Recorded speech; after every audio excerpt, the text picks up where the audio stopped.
What is up, guys? It is Coasters and Things here today, and it's time I present to you my top 25 roller coasters I've ridden as of November 2019. Before I start, I just want to say there are several coasters widely praised by enthusiasts that aren't on this list. Kumba's not on here, Magnum XL 200's not on here, Hades 360 is not on here. Remember, this is my opinion, and if you are already triggered with me, your best bet is to just quit watching the video. For those of you that didn't, thank you. One quick note, not all of the footage shown belongs to me. Some of it is mine, but the rest belongs to other users who will be credited in the description. Now, let's get into this list. Starting off in the number 25 spot, this might be the most controversial one on this list. Number 25 is the Beast at Kings Island. This is also the latest roller coaster I've ridden as of when this video is being made. Now, the reason this coaster is my number 25 is because I've only actually ridden this coaster at night. I haven't ridden it in the daytime, but the night ride, especially in the back row, is absolutely incredible, and that huge helix at the end is so intense. That is why it is coming in at number 25. Number 24 is a coaster at my home park. This is Thunderhead at Dollywood. This is a GCI wooden coaster with incredible pacing. This was my first big roller coaster when I rode it when I was 9. It is pretty rough, which is what made me originally not like this coaster when I was little, but now I realize the roughness adds to the experience. The station fly-through is awesome. It's loud, and you can hear the screams from the guests on the train echo all over the place. I always try to ride it every time I go to Dollywood. Coming in at number 23 is Cheetah Hunt at Busch Gardens, Tampa. If you know me really well, then you know this is the coaster that made me an enthusiast. I was scared of roller coasters. I just told myself I was going to do it, and I did it front row and loved every second. The launches aren't super forceful, but this ride is just so smooth and so much fun and has special value to me. It's just plain fun, and you gotta ride it when you're at BGT. Number 22 is a coaster that used to be much higher on this list. It is Intimidator at Carowinds. Now, the first time I rode it was last year, front row, and it was awesome. It was my favorite B&M Hyper. I then went back this year on Coaster Kids Day and rode towards the back, and didn't like it nearly as much. The airtime just felt weak compared to other B&M Hypers. It is fun, but just not as good as some of the other coasters on this list. Moving on, the number 21 spot belongs to Boulder Dash at Lake Compounce. Boulder Dash is awesome. Front row is absolutely the best. This was one of the first wooden coasters I truly loved. This is hands down my favorite CCI. The airtime is great, and I also got first train of the day on it when I rode it last year. The laterals are all over the place on this coaster. This coaster makes this park, and how it is secluded in the woods just makes it so much more enjoyable and so memorable. Number 20 is Top Thrill Dragster at Cedar Point. Oh my gosh, the launch on this coaster is out of this world. You just fly down that track, feeling a ton of G's, then soar up 420 feet to one of the best views ever. Unfortunately, you don't have time to take in nor process it, since you are up there for literally like 2 seconds, and you're still processing the launch. This coaster is the definition of short but sweet. It's definitely a one-trick pony, but it's so good for only 17 seconds. In at number 19 is Thunderbird at Holiday World, my favorite B&M wing coaster by far. I've ridden all 4 US B&M wing coasters, and this one is the only one that was actually forceful. You actually gray out in the launch and the Immelman. It's very smooth, good layout, good inversions, and like Boulder Dash, it is secluded back in the woods. Also, great near-miss elements. What's not to love? Number 18 is Goliath at Six Flags Great America, the first of 6 RMCs to appear on this list. This coaster holds the record for steepest wooden roller coaster. 85-degree drop. That is incredible. Also, the 0G stall and dive loop are amazing. The reason why this one is so low is because it didn't have the same level of airtime as the other RMCs I've ridden. This one's more about the drop and the hang time. Don't get me wrong, it's very fun, which is why it's on this list. The number 17 spot belongs to Afterburn at Carowinds. Originally, I preferred Intimidator. However, when I went back this year, this thing hauled to the maximum. The last corkscrew is by far my favorite part. Second is the Batwing, but that corkscrew is just like your entire life just flashed before your eyes. The reason it's awesome is because you don't see it coming because it's hidden behind the trees, and you get whipped through it at full speed. This is my favorite B&M invert. Yep, I like this one more than ones like Montu, Banshee, and Raptor, none of which made this list. Just missing the top 15 is Millennium Force at Cedar Point. Now listen to me, I do think Millennium Force is a good ride. I don't think it's overrated anymore because now so many people think it is. So when I went to ride it, my expectations were a little low, and so I enjoyed it.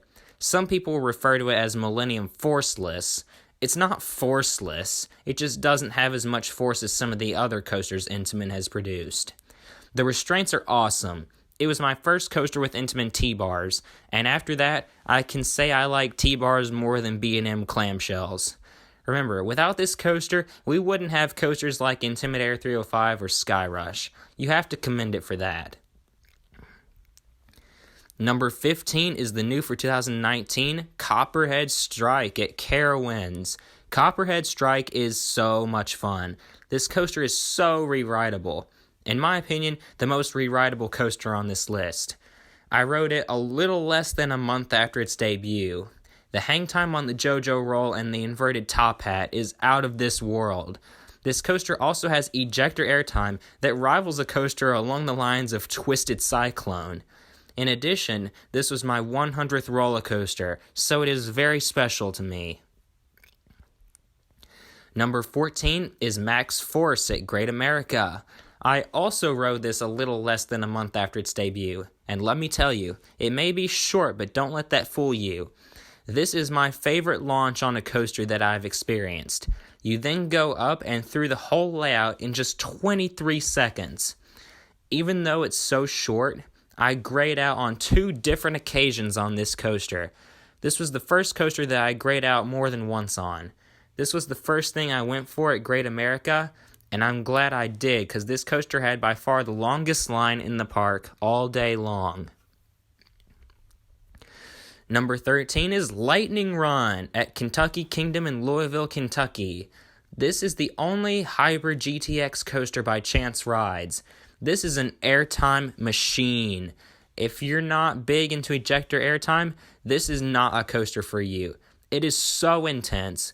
Just as proof, when I rode it this year in row 3, the person in the front row had her phone in her shirt pocket, and it flew out on the bunny hills leading up to the brake run. Luckily, the person behind her caught it. If that doesn't tell you of the airtime on this coaster, then I don't know what does.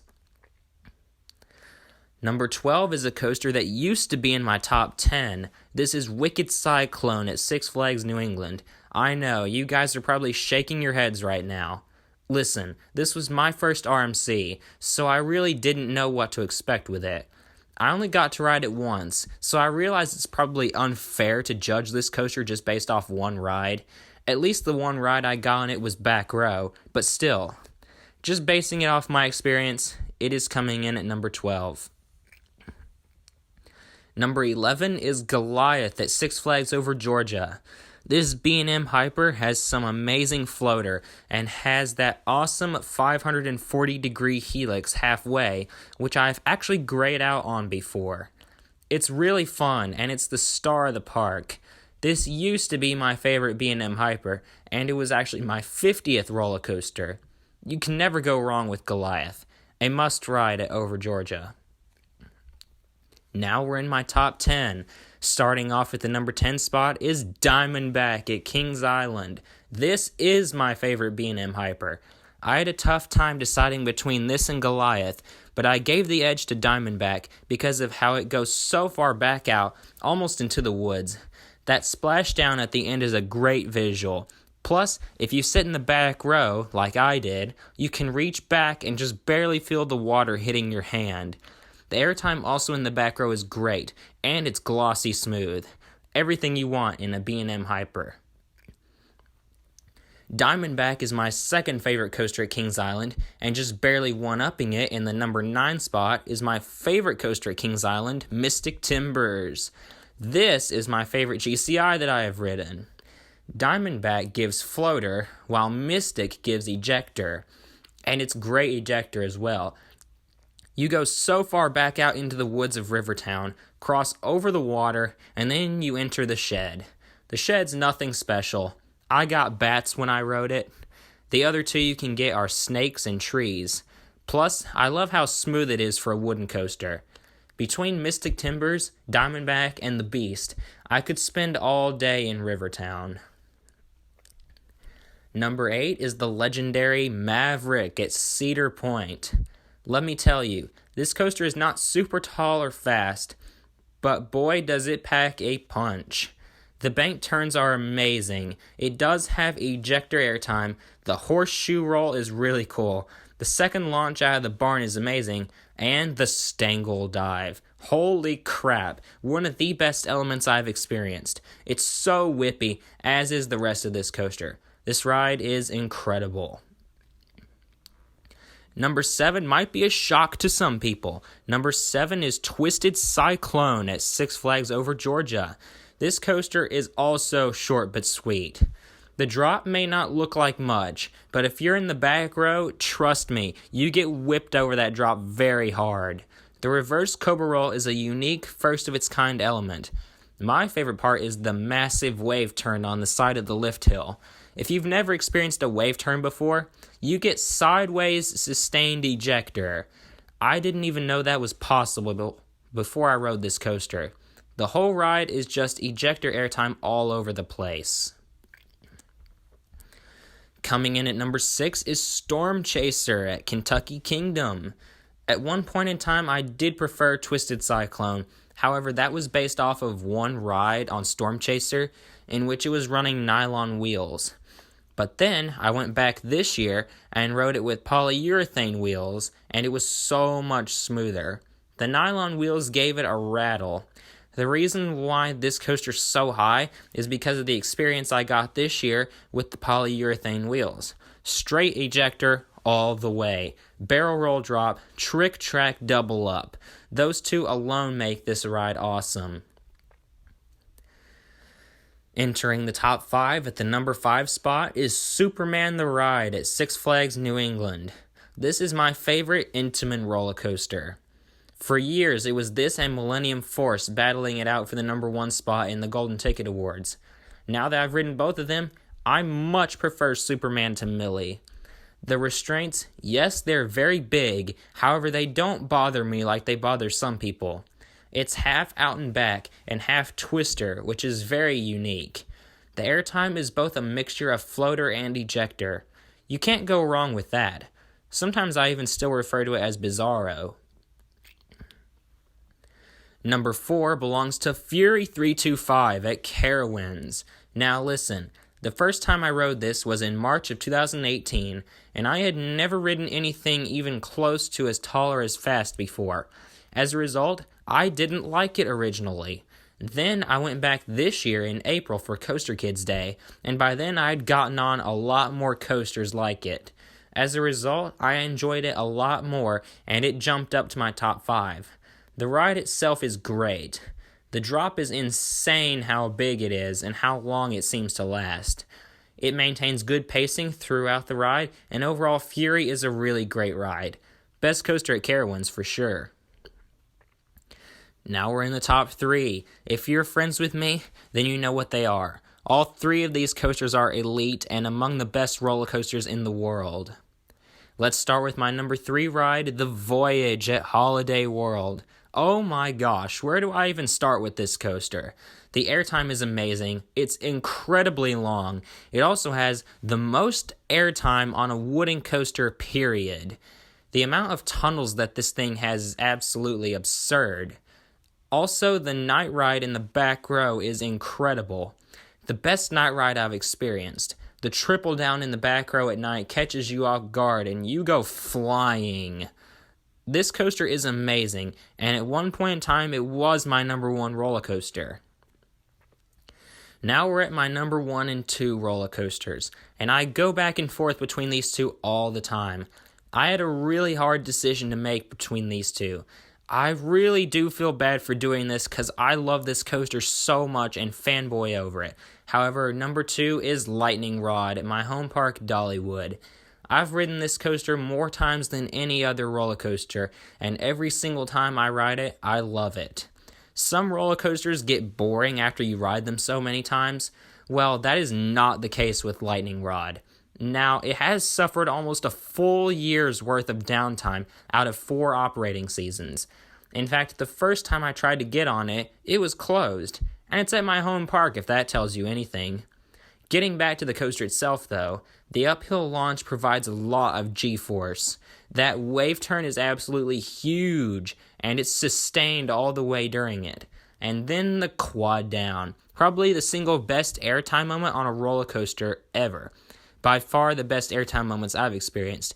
And the step up into the quad down. That's absolutely mad how long you're out of your seat for. Your stomach goes flying on that. This coaster is an absolute masterpiece. Now we're at my number 1 roller coaster I've ever ridden. Can you guess what it is? Yep, it's Steel Vengeance at Cedar Point. If there ever was a perfect roller coaster that I've ridden, this would be it. The whole ride is non-stop awesomeness. I mentioned how the Voyage has the most airtime on any wooden coaster. Well, this has the most airtime on any roller coaster ever. 27.2 seconds of airtime. That is insane. That's over a third of the ride spent out of your seat. 200 feet tall, 90-degree drop, over a mile of track. Also, one of my rides on this, the trims on the mid-course were off, so it hauled all the way. It's worth the 2-hour waits that it gets. Out of every roller coaster I've ridden, Steel Vengeance is on top. So that is my top 25 roller coasters I have ridden as of November 2019.